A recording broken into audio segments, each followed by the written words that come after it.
الحمدللہ رب العالمین والعاقبۃ للمتقین والصلاة والسلام علی سید الانبیاء والمرسلین اما بعد۔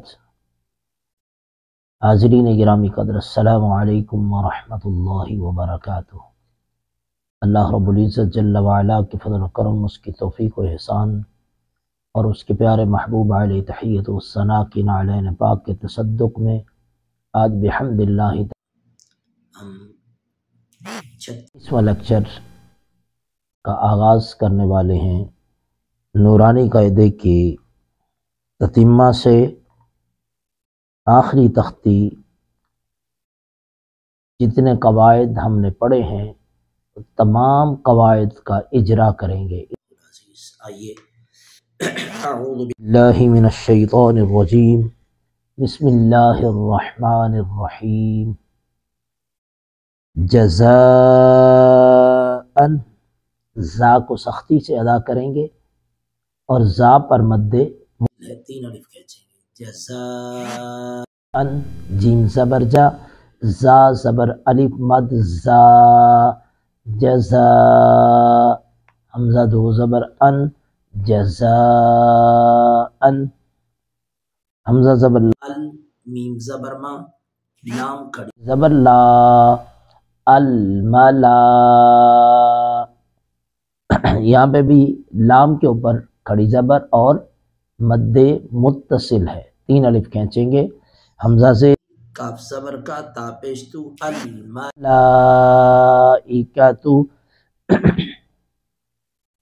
انا اعطینا، حمزہ زیر نون، ان، نون زبر الف نا، انا، حمزہ زبر عین، اع، طا زبر یا، طی، اعطی، نون زبر الف نا، اعطینا، انا، یہ انا کے بعد حمزہ ہے، یہاں پہ مد منفصل ہے۔ انا الگ کلمہ ہے اور اعطینا الگ کلمہ ہے، ایک کلمہ کا آ اور دوسرے کلمہ کا شروع، مد منفصل بنی۔ اعطینا، الینا، حمزہ زیر ای، لام زبر یا، لی، نون زبر الف نا، اینا۔ یہ اکثر قرآن مجید پڑھتے ہوئے بہت سے لوگ یہ غلطی کرتے ہیں، الیہم اس کو علیہم پڑھ جاتے ہیں، الینا اس کو پڑھ جاتے ہیں۔ یہ غلطی انتہائی سویر قسم کی غلطی ہے، بہت ہی شدید بڑی غلطی ہے، چھوٹی غلطی نہیں ہے۔ الینا کا معنی ہے کی طرف، ہماری طرف، الینا ہم پر، دونوں میں بہت فرق ہے۔ علینا، علینا ہم پر، الینا ہماری طرف۔ ایابہم، حمزہ ای، یا زبر الف یا، ایا، یہاں پہ بھی غور کرنا ہے، ایا نہیں پڑھ دینا، ایا، با زبر با، ہا پیش میم ہم، ایابہم، خیرن، یرہو، خیرن، خا زبر یا، خیر، را دو زبر رن، خیرن، نون تنوین کے بعد یا آ گئی ہے۔ ہم نے جو قاعدہ نون تنوین نون ساکن کے 4 قواعد ہیں میں سے ایک یہ ادغام کا قاعدہ یہاں پہ نافذ ہوگا۔ خیرن، نون تنوین کے بعد یا، ادغام باغ نہ کرتے ہوئے اس کو پڑھیں گے خیرن یرہو، خیرن یرہو، خیرن کی نون جو ہے وہ اس کو اس طریقے سے یا سے ملائیں گے تو درمیان میں جو نون کی آواز ہے اس کو ناک میں لے جائیں گے، ادغام باغ نہ بن جائے گا۔ خیرن یرہو، ہو کے بعد وقف ہے، اس کو یرہو ہا ساکن ہو جائے گی۔ اسی طرح شرن یرہو، شرن، شین زبر را، شر، را دو زبر رن، شرن، آگے یرہو، تو یہاں پہ بھی ادغام کرتے ہوئے پڑھیں گے شرن یرہو، آج اسی پر اکتفا کرتے ہیں.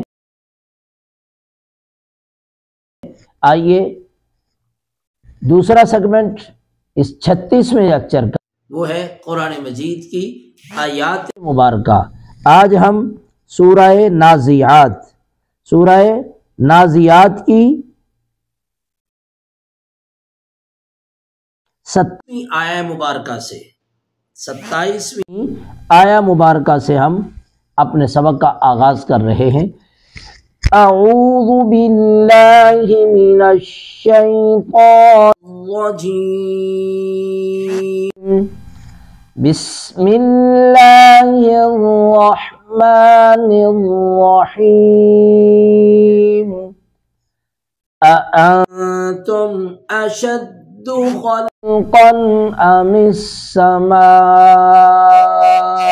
بناها رفع سمكها فسواها وأغطش ليلها وأخرج ضحاها والأرض بعد ذلك دحاها أخرج منها ماءها ومرعاها والجبال أرساها متاعا لكم ولأنعامكم.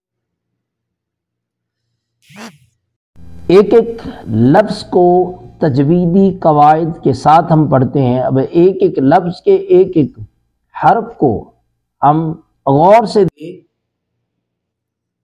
اس کا مخرج کیا ہے، تجویدی قاعدہ کون سا نافذ ہوتا ہے. انتم، یہاں پہ ان نون ساکن کے بعد ہے اخفاء، نون تنوین نون ساکن کا یہ دوسرا قاعدہ اخفاء ہے.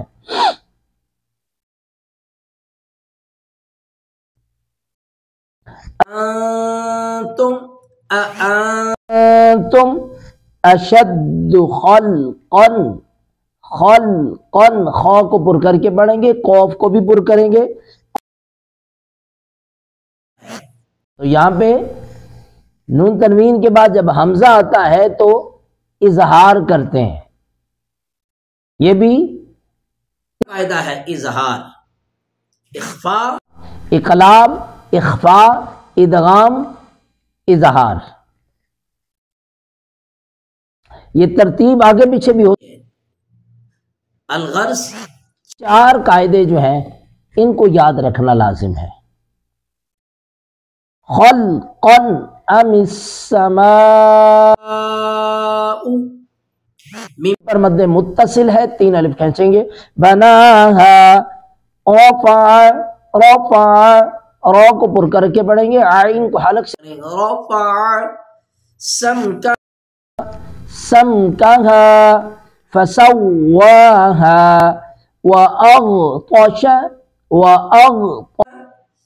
غین اور طا دونوں کو پر کر کے پڑھیں گے. وأغطش ليلها وأخرج، را کو پر کر کے پڑھیں گے. را دونوں کو پر کریں گے. أخرج ضحاها، ضاد کو پر کریں گے اور حا کو ادا کریں گے. ضحاها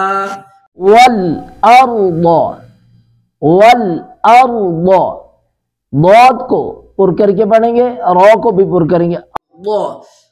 بعد ذلك، ذال کو نرمی سے ادا کریں گے، باریک پڑھیں گے. دحاها، یہ دونوں حا میں اور ہا میں فرق یاد رکھنا ہے. اخرج منها، اخرج اور کریں گے. من نون ساکن کے بعد ہا ہے، یہاں پہ اظہار کریں گے. منها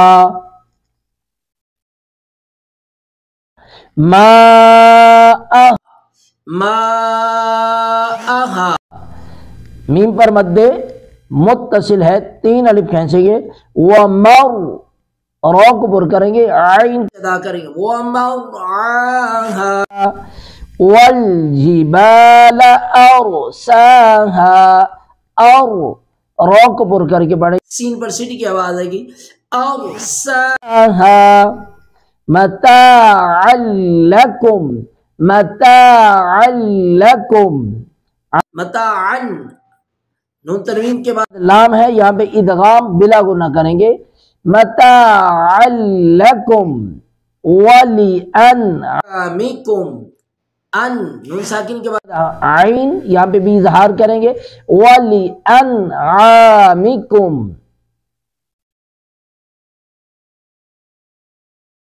لیکچر نمبر 36 کا تیسرا سیگمنٹ ہے حدیث مبارکہ، بڑی ہی مختصر ترین حدیث مبارکہ ہے آج کی، لیکن اس کے اندر ایک کوزے کے یا نہیں سمندر بند کر دیا تاجدار کائنات صلی اللہ علیہ وسلم نے۔ قال رسول اللہ صلی اللہ علیہ وآلہ وسلم احفظ لسانک،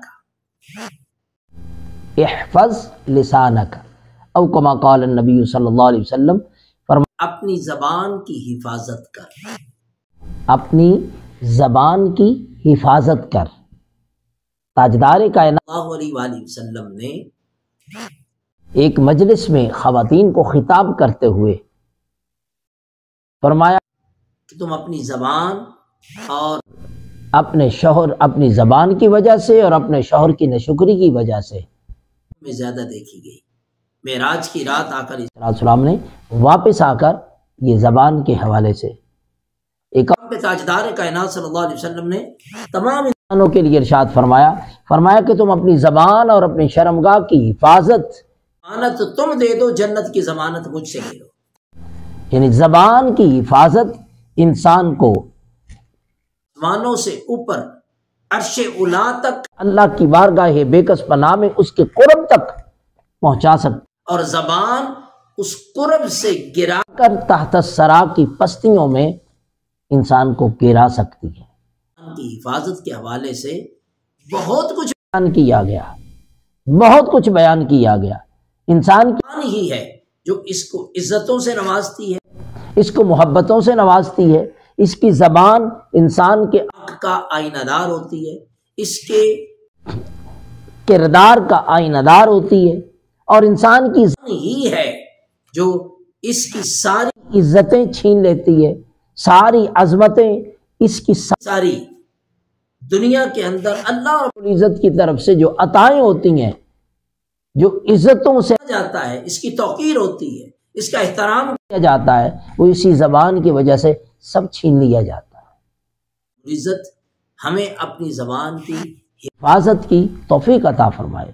یہ چند منٹ ہاتھ جو ہے، اگر ہم سوچیں ٹھنڈے دل سے کہ ہماری زبان کیا کیا کچھ نکلتا ہے 24 گھنٹے میں، سارا دن ہم کیا کیا بولتے ہیں، اگر صرف ایک لفظ بولتے ہوئے ہم صرف ایک مرتبہ سوچ لیں کہ اس لفظ کے نکلنے کے بعد میرے آقا صلی اللہ علیہ وسلم کے دل پر کیا گزرے گی، اللہ عزت کے ہاں اس لفظ کا کیا مقام و مرتبہ ہے، اس کی حیثیت کیا ہے، یا ہاں احسن ہے، اللہ کے ہاں یہ کبھی لفظ ہے، یہ نافرمانی کی طرف جائے گا یا فرما برداری کی طرف جائے گا، طاعت کی طرف جائے گا، یا اللہ رب کی بارگاہ بے کس پناہ میں کوئی بے ادبی۔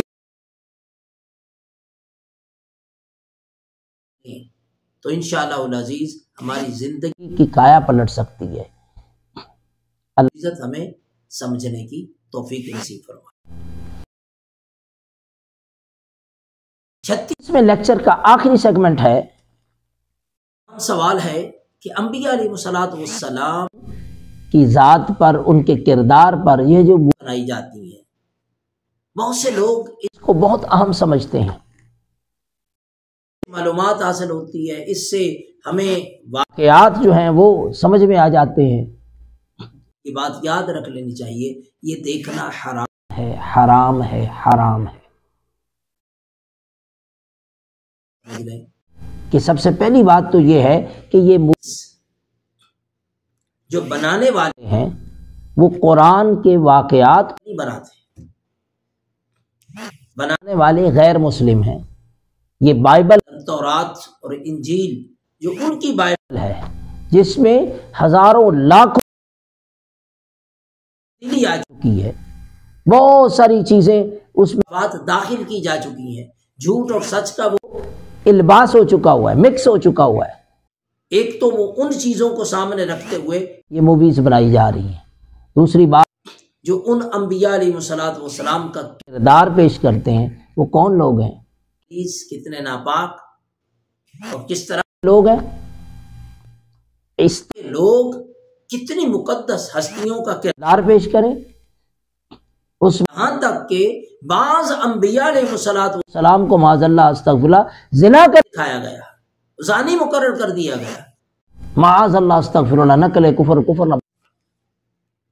لہٰذا ہمیں چاہیے کہ ہم غور کرتے ہوئے انبیاء علیہ الصلوۃ علماء کرام کی صحبت اختیار تاکہ انبیاء علیہ الصلوۃ والسلام کی بے ادبی سے ہم بچ سکیں۔ صحبت ہوتی ہے، کسی کافر کی صحبت میں جا کر ہم ایمان کی حفاظت، ایمان کی سلامتی کا خیال دل میں رکھیں، بہت ناممکن سی چیز ہے، مشکل نہیں، ناممکن ہے کہ کسی غیر مسلم، کسی ایمان سے جس کا دل ہے اس کی صحبت میں ایمان تلاش کریں، جس کے پاس اپنا ایمان نہیں ہے اور اس کی صحبت میں رہ کر پھر یہ سوچیں کہ ہمارا ایمان یہ سارا کچھ ایمان بچانے کے لیے نہیں، صلوات والسلام کے سیرت و کردار ہمارے ذہنوں میں بٹھانے کے لیے نہیں، ایکچولی یہ بنائی اس لیے جاتی ہیں کہ انبیاء علیہ الصلوۃ والسلام مقدس ہستیوں کے سیرت و کردار بھی مشکوک ہو جائیں، تشکیک پیدا ہو جائے، گرد و غبار پیدا ہو جائے ذہن میں، بچنا چاہیے۔ اللہ رب العزت بچنے کی توفیق فرمائے۔